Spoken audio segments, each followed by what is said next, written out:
செய்தி தேனி மாவட்டம் ஆண்டிப்பட்டி அருகே விசைத்தறி தொழிலாளர்கள் 8வது நாளாக போராட்டத்தில் ஈடுபட்டிருக்கிறார்கள். தொடர் வேலை நிறுத்த போராட்டமானது 8வது நாளாக அங்கு தொடர்ந்திருக்கிறது. அண்மை செய்தியாக பார்த்து வருகிறோம். புதிய கூலி உயர்வு ஒப்பந்தம் உள்ளிட்ட பல்வேறு கோரிக்கைகளை நிறைவேற்ற வலியுறுத்தி விசைத்தறி தொழிலாளர்கள் 8வது நாளாக வேலை நிறுத்த போராட்டத்தில் ஈடுபட்டு வருகிறார்கள். விசைத்தறி உரிமையாளர்கள் உடனான முதல் கட்ட பேச்சுவார்த்தை தோல்வியடைந்த நிலையில் தொடர்ந்து இன்று 8வது நாளாக போராட்டத்தில் விசைத்தறி தொழிலாளர்கள் ஈடுபட்டிருக்கிறார்கள். மேலும் விசைத்தறி உரிமையாளர்களை கண்டித்து டி. சுப்புலாபுரத்தில் இன்று கருப்பு பட்டை அணிந்து விசைத்தறி தொழிலாளர்கள் போராட்டத்தில் ஈடுபட போவதாகவும் தகவல் வெளியாகியுள்ளது.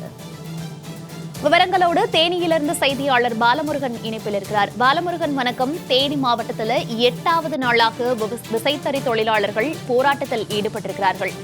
என்னென்ன பிரதான கோரிக்கைகளை வலியுறுத்தி போராட்டத்தில் ஈடுபட்டிருக்காங்க? முதல் கட்ட பேச்சுவார்த்தை தோல்வியடைந்த நிலையில் மீண்டும் பேச்சுவார்த்தை நடத்துவதற்கு ஏதேனும் வாய்ப்புகள் இருக்கிறதா? விவரங்கள்.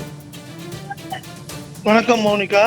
அதாவது தேனி மாவட்டம் ஆண்டிப்பட்டி அருகே டி. சுப்புலாபுரம் கிராமத்தில் உள்ள 30க்கும் மேற்பட்ட விசைத்தறி கூடங்களில் பணிபுரியும் 2000க்கும் மேற்பட்ட விசைத்தறி தொழிலாளர்கள் மற்றும் 2000க்கும் மேற்பட்ட ஒப்பந்த தொழிலாளர்கள் என 4000க்கும் மேற்பட்ட தொழிலாளர்கள் 8வது நாளாக காலவரையற்ற வேலை நிறுத்த போராட்டத்தில் ஈடுபட்டு வருகின்றனர். அதாவது பாத்தீங்கன்னா 50% கூலி உயர்வு, 20% போனஸ் உள்ளிட்ட 12 அம்ச கோரிக்கைகளை வலியுறுத்தி கடந்த ஜனவரி 1ஆம் தேதி முதல் தொடர்ச்சியாக இன்று 8வது நாளாக இவர்களது வேலை நிறுத்த போராட்டமானது நடைபெற்று வருகிறது. கடந்த 6ஆம் தேதி திண்டுக்கல் மாவட்டத்தில் உள்ள தொழிலாளர்கள் நல ஆணையர் அலுவலகத்தில் விசைத்தறி தொழிலாளர்களுக்கும் உரிமையாளர்களுக்கும் இடையே பேச்சுவார்த்தை நடைபெற்றது. அந்த பேச்சுவார்த்தையில விசைத்தறி உரிமையாளர்கள் இந்த கோரிக்கைகளுக்கு உடன்படாத நிலையில் அந்த பேச்சுவார்த்தையானது தோல்வியில் முடிவடைந்துள்ளது. அதனைத் தொடர்ந்து அடுத்த கட்ட பேச்சுவார்த்தையானது 12ஆம் தேதி நடைபெறும் என்று விசைத்தறி உரிமையாளர்கள் தொழிலாளர் நல ஆணையர் அலுவலகத்தில் தெரிவித்ததாகவும் அப்போது நாங்கள் வருவதாக கூறியுள்ள நிலையில் விசைத்தறி தொழிலாளர்கள் இதனால் கடுமையாக பாதிக்கப்பட்டு தொடர்ச்சியாக தங்களது வாழ்வாதாரம் பாதிக்கப்பட்டுள்ளதாக கூறி காலவரையற்ற வேலைநிறுத்த போராட்டத்தில் தொடர்ச்சியாக ஈடுபட்டு வருகின்றனர். அதன் அடிப்படையில் இன்று 8வது நாளாக இந்த வேலை நிறுத்த போராட்டத்தில் ஈடுபட்டு வருகின்றனர். மேலும் இவர்கள் இந்த வேலை நிறுத்த போராட்டத்தில் ஈடுபட்டுக் கொண்டே பல கட்ட போராட்டங்களையும் இவர்கள் நடத்துவதாக திட்டமிட்டுள்ளனர்.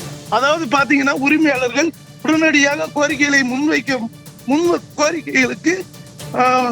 கோரிக்கைகளை ஏற்றுக்கொள்ள வேண்டும் என்று கூறி தொடர்ச்சியாக இந்த போராட்டத்தில் ஈடுபடுவதாக தெரிவித்தனர்.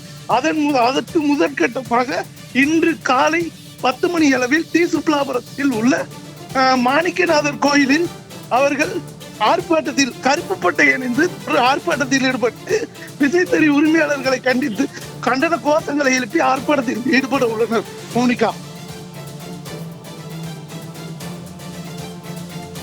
தகவல்களுக்கு நன்றி பாலமுருகன்.